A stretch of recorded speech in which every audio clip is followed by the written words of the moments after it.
لیکن چونکہ رمضان مسلمانوں کا بابرکت مہینہ ہے، اگر یہ میرا بچہ اس مہینے کی اس طرح سرعام توہین کرے گا تو مسلمانوں کا دل دکھے گا۔ نحمدہ ونصلی ونسلم علی رسول الکریم، اما بعد فقد قال اللہ تبارک و تعالی فی القرآن المجید والفرقان الحمید، یا ایھا الذین آمنوا کتب علیکم الصیام کما کتب علی الذین من قبلکم لعلکم تتقون، وقال النبی صلی اللہ علیہ وسلم من صام رمضان ایمانا و احتسابا غفر له ما تقدم من ذنبہ، صدق اللہ العظیم۔ معزز سامعین و ناظرین، رمضان المبارک کے بابرکت مہینے کی آمد و آمد ہے، اس لیے ہمیں پہلے سے اپنے آپ کو تیار رکھنا چاہیے۔ جس طرح ایک تجارتی لوگوں کا ایک سیزن آتا ہے، کاروباری لوگوں کا ایک سیزن آتا ہے، اور اس سیزن کی تیاری وہ پہلے سے ہی کر لیتے ہیں کہ بھائی اس سیزن میں نے سارے کاموں کو پہلے ہی کر لینا ہے تاکہ میں اس سیزن میں کھل کے کمائی کر سکوں۔ تو نیکیوں کا سیزن آ رہا ہے، رمضان نیکیوں کا سیزن ہے، رمضان غمخواری کا مہینہ ہے، رمضان مساوات کا مہینہ ہے، رمضان صدقات عبادات کا مہینہ ہے، رمضان اللہ سے قرب کا مہینہ ہے، یعنی انسان اللہ کے قریب تر چلا جاتا ہے۔ اس لیے قرآن میں اللہ نے فرمایا شہر رمضان الذی انزل فیہ القرآن، کہ رمضان وہ مہینہ ہے جس میں اللہ نے قرآن کو اتارا۔ رمضان کی اور قرآن کی بہت زیادہ نسبت ہے، آپس میں بہت زیادہ تعلق ہے، اس لیے ہم کوشش کریں کہ رمضان میں زیادہ سے زیادہ قرآن کی تلاوت کریں۔ اگر ہم حافظ نہیں ہیں تو دیکھے پڑھیں قرآن کو، قرآن کے لیے خاص ٹائم ہم نکالیں رمضان میں، کم از کم 1 سپارہ 2 سپارہ 3 سپارہ جتنا ہم پڑھ سکتے ہیں روزانہ قرآن کی تلاوت لازمی کریں۔ اس کے علاوہ ذکر و اذکار کریں، عبادات کو زیادہ وقت دیں۔ عبادت سے مطلب یہ نہیں ہے کہ آپ سارا کاروبار چھوڑ دیں اور 24 گھنٹے مسجد میں بیٹھ جائیں یا مسئلے پہ بیٹھ جائیں عبادت کریں، نہیں بھائی، کاروبار میں ہے تب بھی آپ کے ہاتھ میں تسبیح ہو، تسبیح ہاتھ میں نہیں ہے تو زبان پہ ذکر جاری ہو، یعنی رطب اللسان ہونا چاہیے، انسان کی زبان پہ ذکر جاری ہو، اس لیے کہ رمضان کے اندر ثواب کو اللہ بڑھا دیتا ہے۔ ایک نماز ادا کی ہے تو اس کا ثواب 70 فرضوں کے برابر چلا جاتا ہے، اور نفل ادا کی ہے تو اس کا ثواب جو ہے وہ فرض کے برابر چلا جاتا ہے۔ تو یہ اس کے علاوہ صدقات دینا چاہیے، جتنا حسب توفیق اللہ نے مال دیا اس میں سے اللہ کے راستے میں خرچ کرنا چاہیے، اس کا ثواب بڑھ جاتا ہے، نیکیوں کا سیزن ہے نا۔ اس کے علاوہ افطاری کے لیے پروگرام کرنا چاہیے، جتنا آپ دے سکتے ہیں، ضروری نہیں کہ آپ بڑی پارٹی بلائیں، بہت زیادہ لوگوں کو بلائیں بٹھائیں ان کو افطاری کھلائیں، نہیں بھائی، جتنا آپ دے سکتے ہیں، جتنا اللہ نے توفیق دی ہے، کھجور کا دانہ آپ افطاری اخلاص کے ساتھ دے سکتے ہیں تو یہ بہت بڑا اجر کا کام ہے آپ کے لیے۔ ایک گھونٹ پانی کا کسی جو روزہ دار کو افطاری کے وقت پلا دیا، یہ بہت بڑا اجر کا کام ہے، آپ نے اپنے ذمہ کا جو کام تھا افطاری کا وہ کر لیا، یہ اتنا بڑا کام ہے۔ لیکن اس لیے کوشش کرنی چاہیے، اور سب سے بڑا مسئلہ ہمارا کیا ہے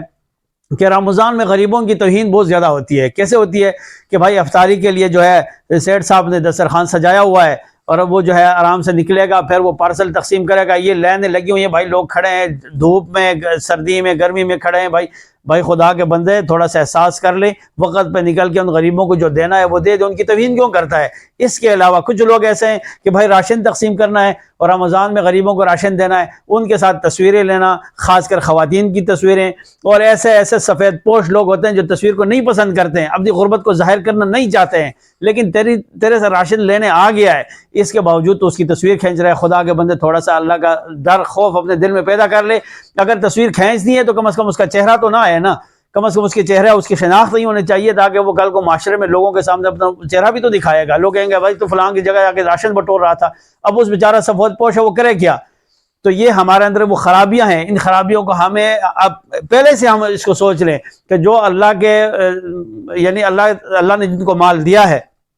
حدیث ہے کہ 2 چیزوں پہ رشک کرنا چاہیے، ان میں سے ایک کیا ہے کہ خوبصورت قرآن پڑھنے والا، اگر وہ خوبصورت قرآن پڑھ رہا ہے، تلاوت کر رہا ہے، خوش لحانی کے ساتھ پڑھ رہا ہے، تو اس پہ رشک ہونا چاہیے کہ یار فلاں کا بچہ کتنا خوبصورت قرآن پڑھتا ہے، کاش کہ میرا بچہ بھی اتنا اچھا قرآن پڑھتا ہوتا، یا فلاں کتنا اچھا پڑھتا ہے، کاش کہ میں بھی پڑھتا۔ اللہ کے نبی فرمایا یہ رشک کرنا، اس کو حسد کے، اللہ کے نبی نے تو حسد کہا کہ اس پہ حسد کرنا، لیکن چونکہ حسد ہمارے اس میں اصطلاح میں تھوڑا سا آگے چلا جاتا ہے، اس لیے ہم نے کہا کہ اس پر رشک کرنا جائز ہے۔ دوسرا کیا ہے کہ جس کو اللہ نے مال دیا ہے تو وہ اللہ کے راستے میں دن رات کو ایک کر کے خرچ کرتا ہے، تو فرمایا کہ اس کے اوپر بھی رشک کرنا چاہیے کہ یا اللہ جس کو مال دیا ہے جو خرچ کر رہا ہے، مجھے دیا ہوتا تو میں بھی اس کی طرح خرچ کرتا۔ تو میرے وہ بھائی جن کو اللہ نے مال دیا ہے اور خرچ کر رہے ہیں، تو خاص کر غریبوں کا خیال رکھے۔ رمضان میں مساوات کا مہینہ ہے، غمخواری کا مہینہ ہے، یہ اثار کا مہینہ ہے، ایک دوسرے کو ساتھ لے کے چلیں گے۔ اس مہینے میں اپنے غریب بھائیوں کا چولہا جو بجھا ہوا ہے اس کو ہم نے جلانا ہے، ان کے ساتھ تعاون کرنا ہے، رمضان میں ان کی دعائیں لینی ہے، اس کا بہت زیادہ اللہ نے اجر و ثواب رکھا ہوا ہے۔ تو اس سیزن کو ہم سے یہ سیزن مطلب ایسا جائے کہ اللہ ہم سے راضی ہو جائے۔ اور رمضان سے آنے سے پہلے ہی ہم اپنے گناہوں سے توبہ کر لیں۔ رمضان میں کیا کرنا ہے کہ ہم کبیرہ گناہ سے بچ جائیں، نماز ہماری قضا نہ ہو، قرآن کی تلاوت قضا نہ ہو، بس یہ عبادت ہے، اس میں اور لمبا کام تو نہیں ہے، اتنا سا کام ہے کہ صغیرہ کبائر سے ہم بچ جائیں اور اس کے علاوہ جو ہے ہم نے اپنی عبادت کریں۔ اس لیے میرے دوستوں، اللہ کے نبی قرآن میں اللہ تبارک و تعالیٰ نے فرمایا یا ایھا الذین آمنوا کتب علیکم الصیام کما کتب علی الذین من قبلکم لعلکم تتقون، کہ لوگوں تم سے پہلے بھی لوگوں پہ رمضان کے روزے فرض کر دیے گئے تھے۔ یہ نہ سمجھو کہ یہ شاید تمہارے اوپر ہی فرض کیے گئے، نہیں، ان پہ بھی فرض تھے۔ ہمارے پاس تو سہولیات بھی ہیں، ہمارے پاس فریج ہے، اس میں ٹھنڈی چیزیں موجود ہوتی ہیں، ہم اپنا ذخیرہ کر سکتے ہیں، چیزیں رکھ سکتے ہیں، پکھا چل رہا ہے، ابھی تو سیزن اور اچھا ہو گیا ہے۔ یعنی کہ ہمارے پاس جتنے سہولیات ہیں وہ پہلے امتوں کے پاس نہیں تھی، لیکن رمضان کا روزہ وہ شوق سے رکھتے تھے۔ جو اب ہمارے معاشرے میں کیا ہے، آپ دیکھ لیں ارد گرد کے ماحول میں، اب رمضان آئے گا تو ریڑیاں لگی ہوئی ہیں جی بازار میں، لوگ وہ پانی پی رہے ہیں، اسی طرح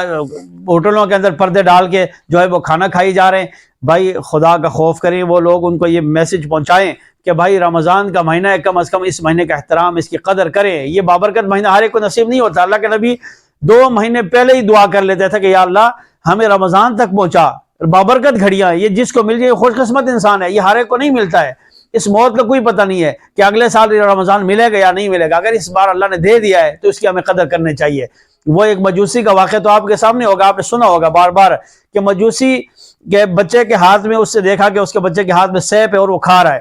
اور رمضان کا مہینہ ہے اور بچہ بھی نابالغ ہے، چھوٹا بچہ ہے، اس سے اپنے بچے کو تھپڑ لگایا کھینچ کے۔ تو لوگوں نے کہا کہ بھائی بچہ ہے، چھوٹا ہے، اس لیے تو روزہ ویسے بھی نہیں رکھ سکتا۔ مجوسی نے کہا بھائی میرا مذہب اسلام نہیں ہے اور نہ ہی میں روزہ رکھتا ہوں، لیکن چونکہ رمضان مسلمانوں کا بابرکت مہینہ ہے، اگر یہ میرا بچہ اس مہینے کی اس طرح سرعام توہین کرے گا تو مسلمانوں کا دل دکھے گا۔ تو مجھے ان لوگوں کو یہ پیغام ہے کہ جو ریڑیاں لگاتے ہیں اور جو لوگوں کا روزے کے گناہ میں شامل ہوتے ہیں، جو ہوٹل کھول کے لوگوں کے گناہ میں شامل ہوتے ہیں، کم از کم اس رمضان کی توہین نہیں ہونی چاہیے۔ اللہ کے عذاب کو دعوت دے رہے ہیں یہ لوگ۔ اس لیے میرے دوستوں، رمضان کے آنے سے پہلے رمضان کی تیاری کرنی چاہیے اور اس بابرکت گھڑیوں کو اللہ تبارک و تعالیٰ سے مانگنا چاہیے کہ اللہ تعالیٰ فرمائے، اللہ ہمیں رمضان کی وہ برکات اور وہ تجلیات نصیب فرمائے۔ جزاک اللہ خیرہ۔ اچھا، یہ ویڈیو اگر اچھی لگی ہے تو میرے اس چینل کو بھی سبسکرائب کریں اور اس ویڈیو کو آگے شیئر بھی کریں۔ جزاک اللہ خیرہ۔ السلام۔